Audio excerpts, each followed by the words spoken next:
Welcome to the newest Val Valley Model Railroad update. It has been quite some time since we've had an update. I do apologize for that. We had kept putting it off because I kept thinking, well, I don't have enough for an update yet. And, I've only got one or two things that really show up on camera or explainable. A lot of work was done, and then all of a sudden, bang, I have a pile of updates to go through. So, first on the list is the signal system. Now, before I told you the signal system was finished, I guess in a sense I kind of lied. It was finished as far as detecting locomotives. Any locomotive with a decoder in it, for the most part, would set off the signals. We did find little critters like these SW1500s didn't exactly set off the signals. And then another part of the update we'll cover a little bit later, when I went and equipped our Cabooses with DCC decoders and LEDs for the rear end Fred lights, that the signal system wasn't picking them up either. And this has been kind of a problem. We also had trouble with some intermittent readings or false readings. Every now and then signals would start showing occupied when a block wasn't. So there were some things we wanted to go through before we released the signals to the public, because before we had said that we might sell them, offer them under the Phantom Hobbies, or we were going to offer them just as a general domain type thing. So that will be coming forward now that we've got the bugs out of the system. It's really hard to sell or release something, even if it's for free, that had bugs in it. We wanted to get that out. So what we did is we put new detectors, and I'll show you. This is, some of you have probably seen it. This gnarly little mess here is actually my signal system for the branch line. There's a few more things than just the signal system mounted in here, but real quick I'll cover it. This is an Arduino Omega 2560. It's the main brain, and each one of these little guys here are my detectors for the blocks, and what they do is they simply sense current draw, and they tell the Arduino that, hey, there's a train in this signal, and the Arduino, according to the rules I set, turns different relays on or off that simply align signals. And boy, I use that word simply so loosely because I have a newfound appreciation for those who work in the signal department on real railroads. This stuff, it was just 4 blocks on my main. Now there were 2 crossovers which really screwed it up, and all of a sudden you find that there's a whole bunch of rules and stuff that come into play. And while I'm talking about rules, please note that my signal system is simple. It's a red over or green over red type signal, and it's not like the prototype signals we have today. This would probably be older style signals. Today we can get combinations of where a single aspect like this one that's lit green right here, right now, the top light, in some cases that would be a red over a green for crossing over. Right now, crossing over for us is, if I throw the switch there, we get a flashing green. Now this is something that I saw as a kid when I was growing up. The flashing green light meant diverging, and that was on Conrail back then in the 80s, and it actually goes farther into Penn Central and into New York Central, I believe, for their signaling. But the one thing we still have to develop in our system is so that people can run more prototypical, where this light would show more than one color. The problem with doing that is you don't use just a standard LED. You have to use an LED that has the ability to show more colors than just the green. It needs to show green, red, and yellow. But for this system, I guess they call this a... So the signal system is working really good. It now detects little engines with small decoders that don't draw a lot of current, and it also detects Cabooses. And we'll go over the Cabooses in a minute here. They're on the list. I'm going to show you here. I'm just going to lay my fingers on the rails. I press hard enough, in a few seconds the signal should... there it goes. See, I'm not getting zapped from the track, but it actually picked up my fingers being on the rails. And that has been a major thing. The other thing we found, that your track wires, the detectors need to be as close to the track block itself. And I have toggle switches like a regular DC system to turn off a section of track. Well, with all my wiring, and when I first did it, I used simple stereo wire like this. We have a problem with wire like this. It is very prone to something called induction. When another wire wraps around another wire, it can conduce electricity or a magnetic current that'll make electricity flow, even small amounts, in another wire that's running beside it or wrapped around it. Now normally that isn't a problem because our trains run on about 20 volts. But for a signal system that is so sensitive that it can detect my finger so that it'll detect little engines and cabooses, suddenly we had a train going into one block, and because its block wire or power wire was wrapped around another wire, it would throw signals. So I ended up doing a bit of rewiring and rerunning. And the other thing we found that while I do have some of this stereo wire still used for blocks, it's not very long lengths. Most of it I switched to this wire, and what it is, it has a shield inside of it. There's a metal braiding that wraps around the two conductors that are in that cable. And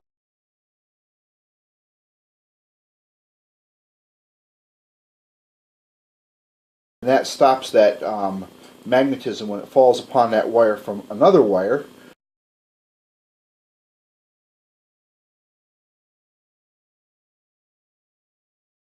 It stops it from inducing a current in that wire and giving us false signals. So that also meant quite a bit of rewiring. And I do mean quite a bit, because not only did I have to do this signal system, but we'll walk over here and take a look at the branch line, which is almost identical. And oddly enough, it has 3 blocks, 4 if you count the second one that it monitors on the main line as well. So it took me quite a bit of work to get the 2 of those straightened out. So the next thing on our list we've already talked a little bit about is cabooses. Let's take a wander over here. This one's blinking the wrong direction. This is one of my cabooses that was set up. I put cheap NEC or NCE, I can never get those things straight, decoders in them. They're about $12 each, and a pair of LEDs with a resistor on each LED hooked to it for like the front and the rear headlight. And then I went in with Decoder Pro JMRI and programmed it so that instead of just a regular light, it's a strobe light. And then I just simply log into a caboose, and I can change the direction of the LED blinking just like I would with the directional light of a locomotive. Alright, so we got our throttle here. It's going to be kind of hard to see. And I've got caboose number, or locomotive number, 5559. And if you look at our caboose, you can see we did a real cheap block out there. We're playing CXS. But, so the number actually reflects the number of the decoder. And so what I'm going to do is I'm going to just hit the reverse button here, and you'll watch the LED quit flashing in that end of the caboose. And now he's flashing on the back side. And again, I wired all 8 of my cabooses this way. For the trucks, we used Athearn 100-ton electric pickup wheels to pick up the power. And I also added 4 ounces of weight to each caboose, because there is a chance with the steep grade I have that I may be shoving up the hill. Here's the caboose lineup. I also weathered them. There's one that's blinking away there. And some of the cabooses turned out real nice. The 2 Norfolk Southern ones are pretty cool. They don't show up well on the camera, but they're weathered slightly, just enough to look like they are a little dirty and been around a while. That NW one's okay. The next one's not bad. The one on the end, well, let's face it, folks, I killed that one. We'll take a quick look at some still pictures of it.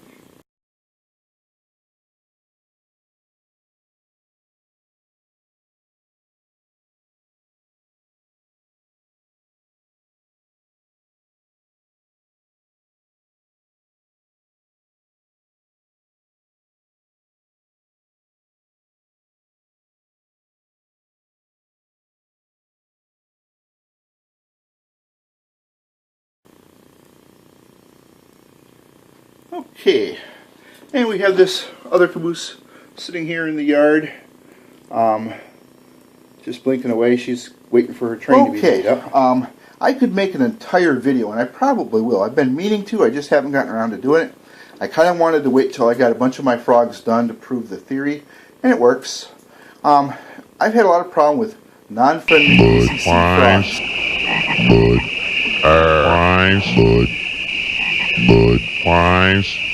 And in short, you get 2 problems.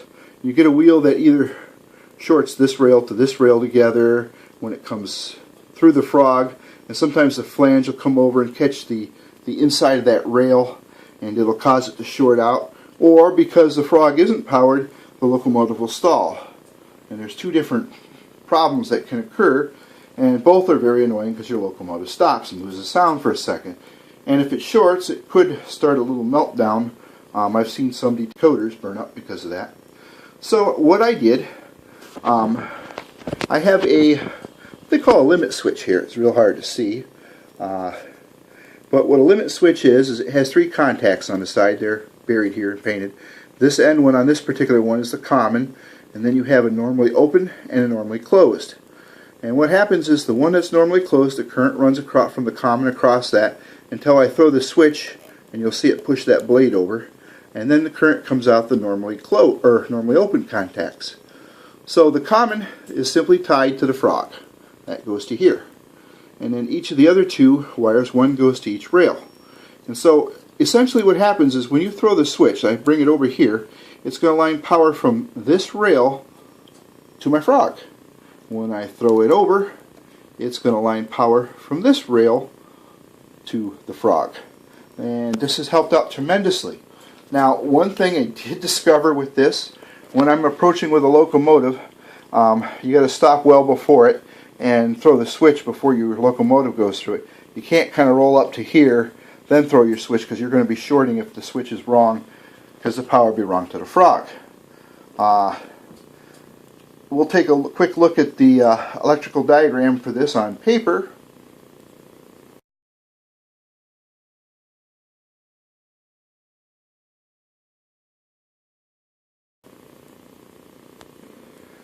And if there's more interest in it, I'll do a whole video on non-friendly DCC and friendly DC switches.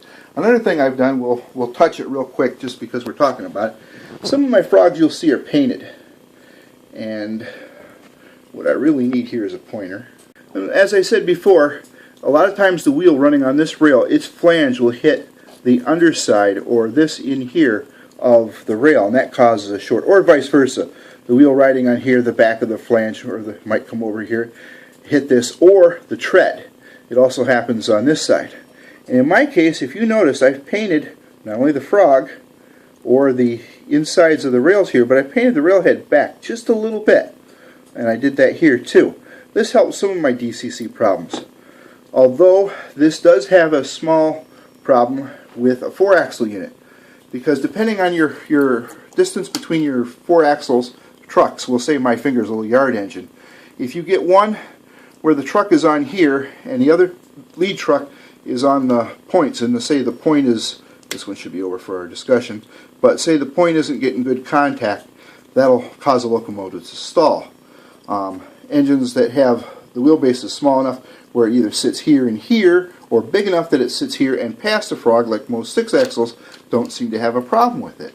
So painting your frogs can work out. Again, that would be something we'll put in the DCC friendly switch video if there's enough interest. So if people are interested in that, please let us know in our comments and we'll work on a video. Okay, we had a disaster in Wallace Junction's pond. As you can see, my lift bridge is up, and a lot of people have asked me about it, and we'll put her down here so you can kind of see how this works. It's seen some changes that we've got to discuss, but the disaster here at the pond. Now, we used a couple of different, 2 different types of resin when we poured this pond because it was really deep.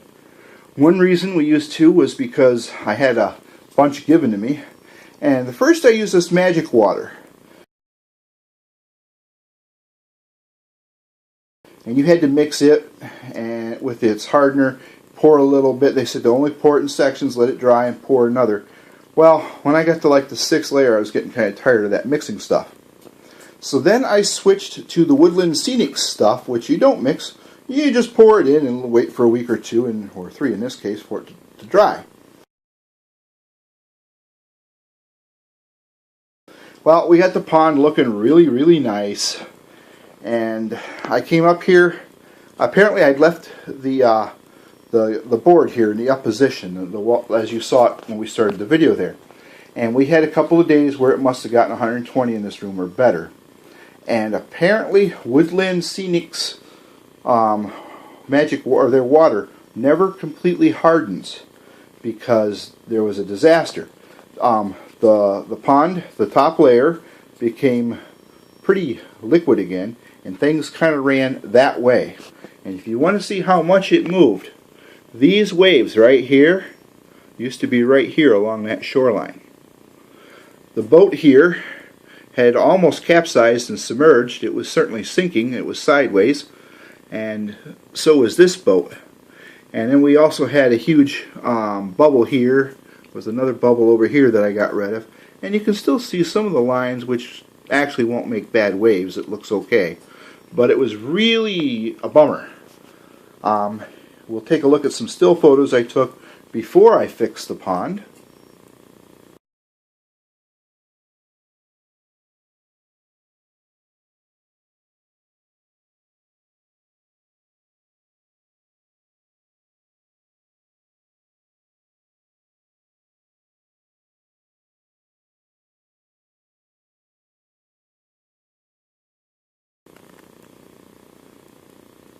Okay, and now I'll tell you how I fixed it, or maybe even made it worse. It was actually my oldest daughter, Melissa, who gave me the idea. She says, well, if heat did that, why don't you use a hairdryer? Well, not having a hairdryer of my own, I borrowed hers, and it did take me probably an hour to fix it. I had to heat sections over and over again, and I was careful not to heat it too much. I didn't want to burn the plastic. And it's real hard to see. I don't know if this happened while I was heating the resin here with a hairdryer, or if it was from cutting a rail off farther. I don't know if it'll even show up. But if I get real close to this, there's a black like speckling in the top of the pond. There, I can see it over that truck. You can see like black stuff. It almost looks like something submerged in the water. It's actually on the top layer of the pond. And I don't know if that was dust that burnt coming off of things when the hairdryer was working, or if I had the Dremel tool and I was cutting a rail over some other spot on the railroad and it sprayed, little tiny fragments of hot cutting wheel and metal landed in there, but something sank into the pond, and it doesn't show up real well on camera. But so the solution was to use a hairdryer. And one of the reasons I'm bringing this up, if you're going to do a pond, water is the one-step pour stuff is pretty nice. If it's going to be an environment that's going to be hot and you're going to lean it up like I do, when I put this, I can't lift it from here one-handed with the phone sitting at this angle, but if you're going to have it on an angle like I do on this bridge there, this section that lifts up, make sure you put it down when you leave the room like I do now from now on, because if it gets hot, your pond could like slide right out. Or if you want, I can't remember the name of the product I use. I don't have the container. I threw it out long ago.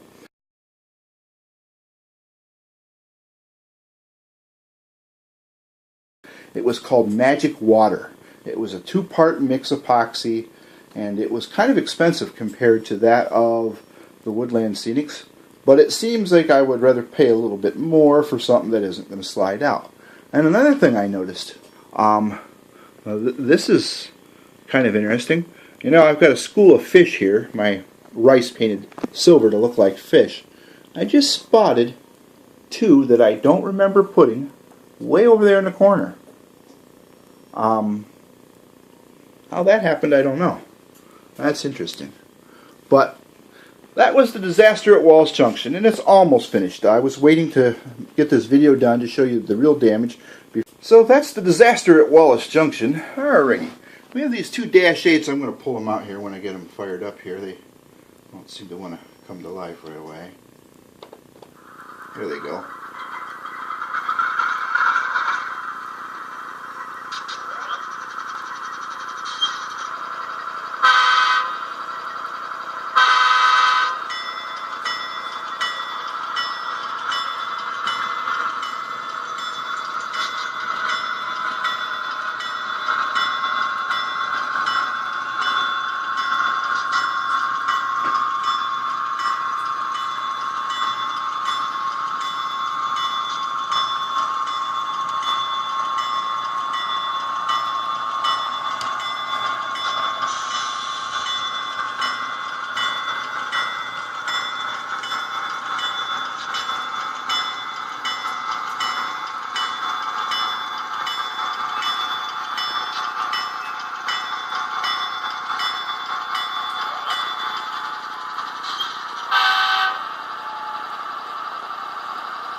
Okay, I did a video on these guys on how I put DCC in them. One unit has Digitrax, no, I'm sorry, I take that back. I used the Soundtrax. I splurged from my usual and put a real nice sound decoder.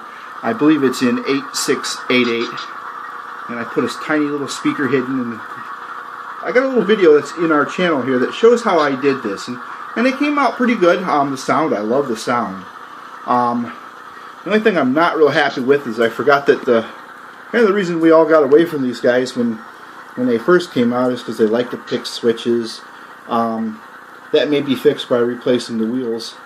I've been thinking about ordering another set of wheels, but they didn't come out too bad.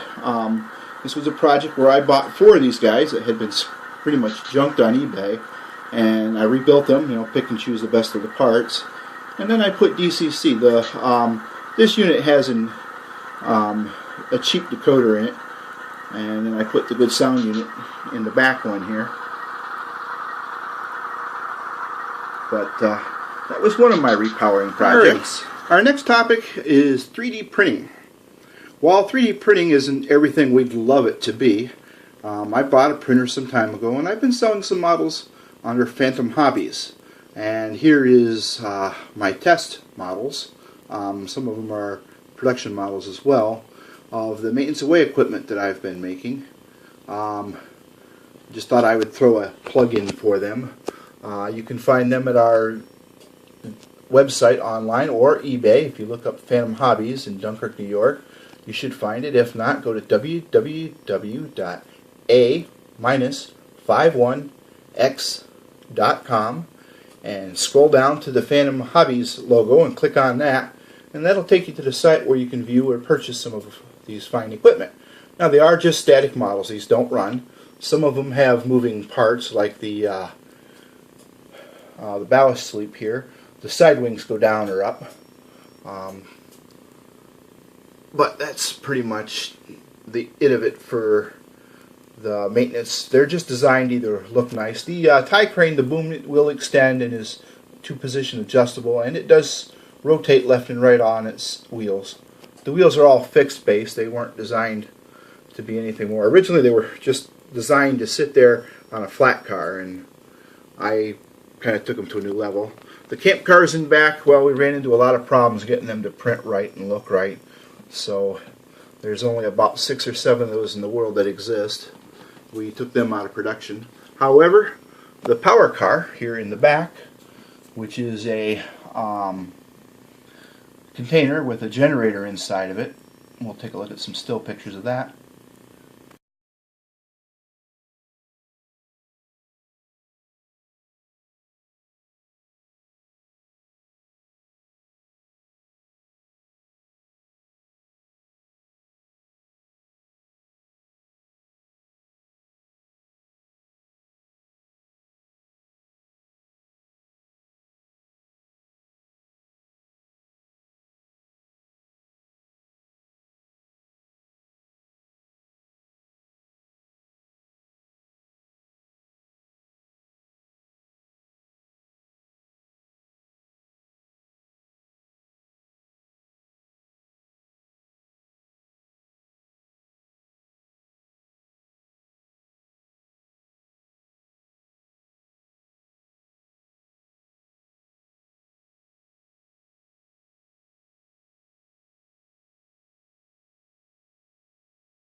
That is still available, and some of these models are available both in HO and N while scale. we're on the topic of 3D printing, again, we're going back to my Wallace junction, which we know is on this large lift out section and is ever so much of a pain to lift one-handed while holding a cell phone doing a video. But when I was working on the signals, I told you I had a problem with wires running next to each other, and the magnetism from one wire would create a current in another wire, causing the signals to trip when they weren't supposed to, or false readings. And one of those things I had, the wires ran from this main panel, some of them, to get around that lift bridge all the way around the layout to where it fed the blocks over here for these last two, for this side of the layout. And that was a problem. So I thought I'd replace the wires. Well, simply replacing the wires didn't help.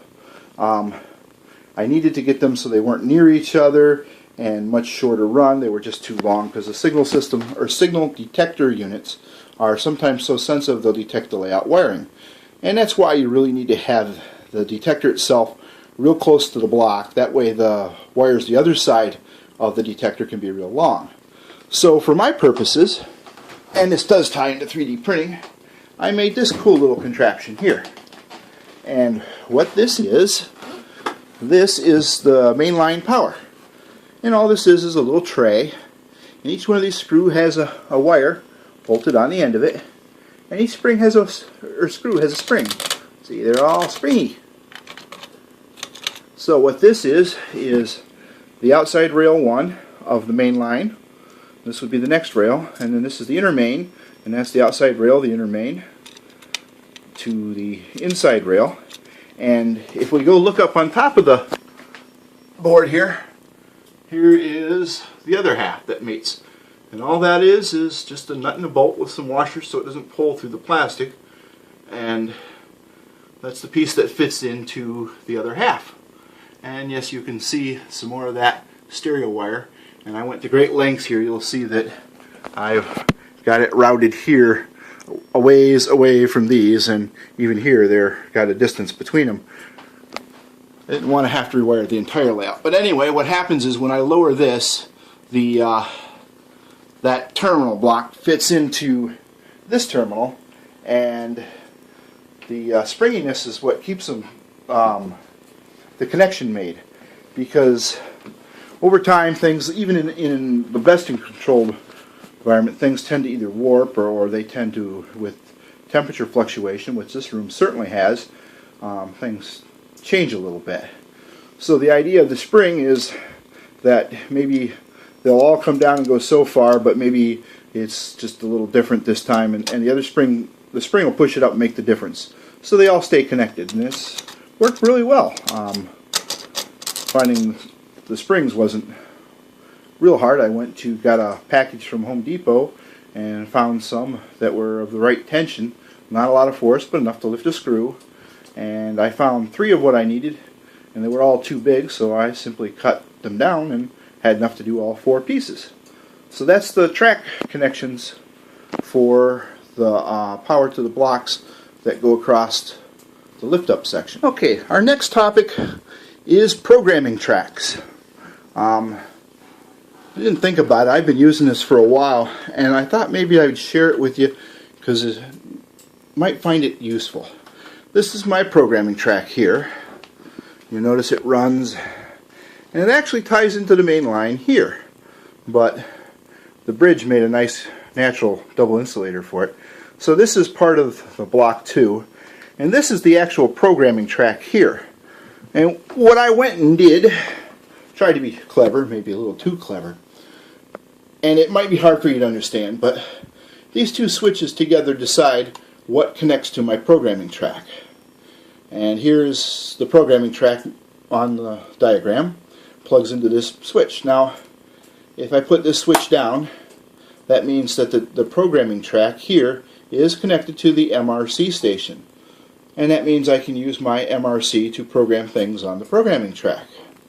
If I throw the switch up, that means that the programming track is connected to this switch, and this switch decides whether it's block 2 for regular operation or my PR3, which is a Digitrax programmer, because I use a lot of Digitrax decoders.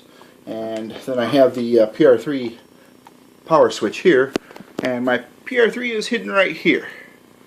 And without thinking, I just stopped the video here before I started this, and I put down my little table here that you see. It's actually kind of cool.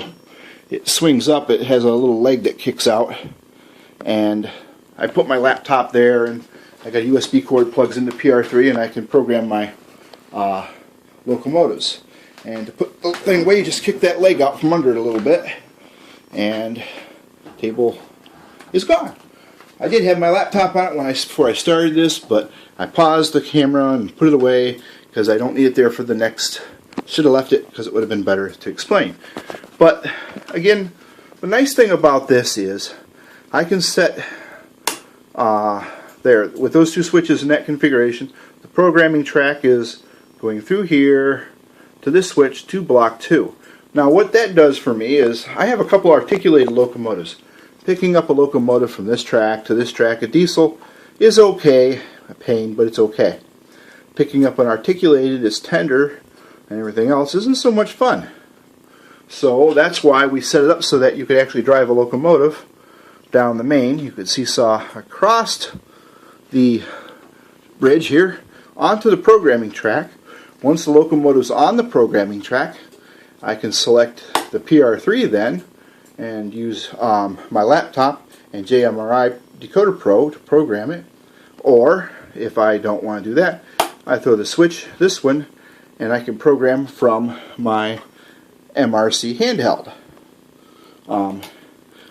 If people are real interesting, I can show you the track diagram. Again, leave me, or the wiring diagram for it. Leave me a comment. I don't have them made up.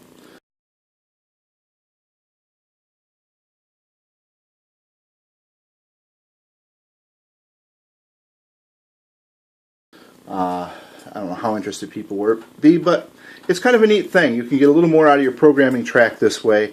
It certainly is easier, and it has really made my life easier being able to pull a locomotive in. And the other thing is too, like say I just doing a speed matching, pain in the butt, and I should do a video on the way I do that. It's not the way everybody else does it, but it seems to work. I have one real nice engine that really ran beautiful to me, and that's what I speed match everything off of. So I'll put him here, and I'll put the other one here, and I will flip it over to PR3. I'll make the adjustment in the computer and upload the adjustments to the locomotive. Then I'll flip it over to block 2. I can run the two locomotives. Either, if they're on the same channel, I just need the one handheld, or if I use two handhelds, but I can watch the two locomotives run for a little distance to see how close they run to each other, and I don't have to lift them to and from tracks. So it's really been a windfall for me. I've really come to enjoy this, and it's really not that hard. It looks terribly hard, but the programming track is here. The first switch decides whether it's going to be the MRC programming station, or if I put it up, then it's going to go down to this switch, and whatever this switch is thrown to. In this case, it's all the way up, so that's block 2, or I put it down, and now I'm on the PR3. I'm going to turn the power off to the PR3. We're not using it right now. Have my little Katie helper mounted across the programming track. And somewhere someone's asking, well, won't that short it out? Well, not if you cut the rail here and on the other side just before you mount this, so that the track going this way is actually dead. The power rides just up to it. But it's kind of nice because it's an all-in-one track. I test my freight car couplers, my locomotive. So we're going to close the video out with a little bit on Sutton, and then the possible idea for land down under. A while ago I had posted what to do about this section of the railroad. I had this plan to put a siding here with some maintenance equipment, and what we finally come up with is, due to help with some of the people who suggested on the channel and both on Facebook, that we didn't want to put a track in there. And then I thought about an engine shed right here, maybe making this a little wider would be kind of cool, but they said that might be too much for the area. And I kind of, after thinking about it, came to agree. So what we're going to have is, we've got some mine junk, some old equipment that I made 3D printing that's just sitting here, been here rusting away. Eventually there will be weeds, and we got a new addition to it. And I got another truck I want to add to it. There will be a road that comes up and ends here, and the dump trucks will go back here to a dumper where they'll dump coal, and that'll have a conveyor system going up into the tower, so that you have a way to empty dump trucks. So it's going to be a weedy area, and hopefully that won't take away too much from the scene, because sometimes too much is just too much.